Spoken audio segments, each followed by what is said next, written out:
2008 के Malegaon bomb blast मामले में एक चौंकाने वाला खुलासा सामने आया है। महाराष्ट्र आतंकवाद रोधी दस्ते एटीएस के रिटायर्ड पुलिस अधिकारी महबूब मुजावर ने दावा किया है कि उन्होंने आरएसएस के प्रमुख मोहन भागवत को इस मामले में गिरफ्तार करने का आदेश दिया गया था, जिसे मुजावर ने पूरी तरह झूठा करार दिया है।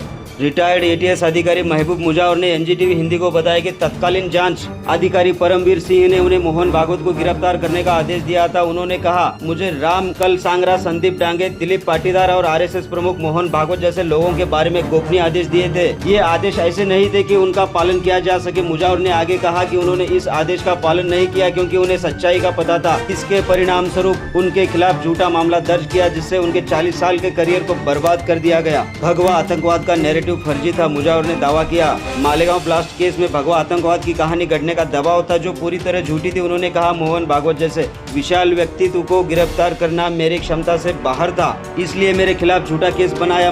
मुजावर ने यह भी बताया कि उनके पास अपने दावों के समर्थन में दस्तावेजी सबूतों के तौर पर मौजूद हैं।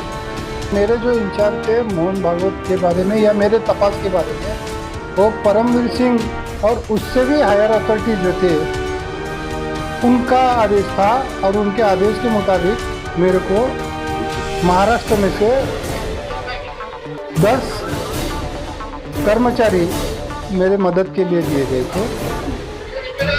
सर्विस सीक्रेट फंड में से मेरे को पैसा दिया गया था। एटीएस की तरफ से ऑफिशियल मेरे को रिवॉल्वर दिया गया था, और जो भी जाने आने के लिए वारंट जो रहते वो भी दिया गया था। इस तपास के अंदर मैं इंदौर, अजमेर, नागपुर, बेलगांव, गोकाक वगैरह ठिकान जाके मैंने तपास किया।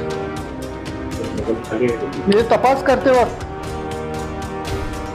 उन्होंने जो आदेश दिया था मोहन भागवत जी के बारे में, वरिष्ठ अधिकारी थे वो, मोहन तुम्हारे परमवीर सिंह के अलावा और वरिष्ठ अधिकारी थे। उनका कहना ऐसा था कि पहले जाके मोहन भागवत को मिलके क्या तो उनका डिस्कशन हुआ है, अब तुम जाके उनको उठा के लाओ, ऐसा आदेश था। वो भयानक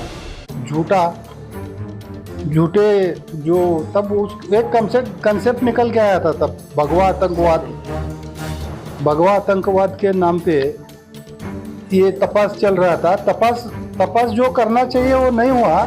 भगवा आतंकवाद, हिरवा आतंकवाद, ये था, ये गलत था, झूठ था, और इतने बड़े आदमी को लाने के लिए मेरे पे जवाबदारी डाले थे। तो वो मेरे झूठ करने की मेरी कैपेसिटी नहीं है। मेरे को धाड़सी बोल के लिए थे उन्होंने, धाड़स से काम करेंगे, ये बहुत टेरर है, अमुक है, ऐसे ही करे थे। तो मैंने जाके नागपुर में बहुत दिन तक रुका मैं, मगर वो काम नहीं किया। क्यों आपके नहीं, वो झूठ काम है तो क्यों का सवाल ही नहीं आता। झूठा काम है, और ये कहीं तो भी अगर मैं लाता तो आज मेरी हालत क्या होती। मैं झूठ काम करता तो आज उससे बुरी हालत। मैं ये काम नहीं किया, इस वजह से मेरे पे झूठा गुना दाखिल हो गया एक, और उसके अंदर मेरे को अरेस्ट किया गया, अरेस्ट करके जेल में डाला गया। फिर मेरे पे चार्जशीट दाखिल हो गया। फिर मैं जितने मेरे पास एविडेंस थे और मेरा जो कहना है, मेरा एफिडेविट है, वो मैंने यहाँ के कोर्ट में पेश किया। मैं निर्दोष छूटा उसमें। अभी निर्दोष छूट के 10 साल हो गए मेरे। जब मैं निर्दोष छूटा तो वो डॉक्यूमेंट, जो भी रिकॉर्ड पे डॉक्यूमेंट है, वो पूरे डॉक्यूमेंट एनआई के कोर्ट में चले गए, और वहाँ पे भी इसका ये जो वर्डिक्ट आया उसके अंदर ये डॉक्यूमेंट पेश किया गया था।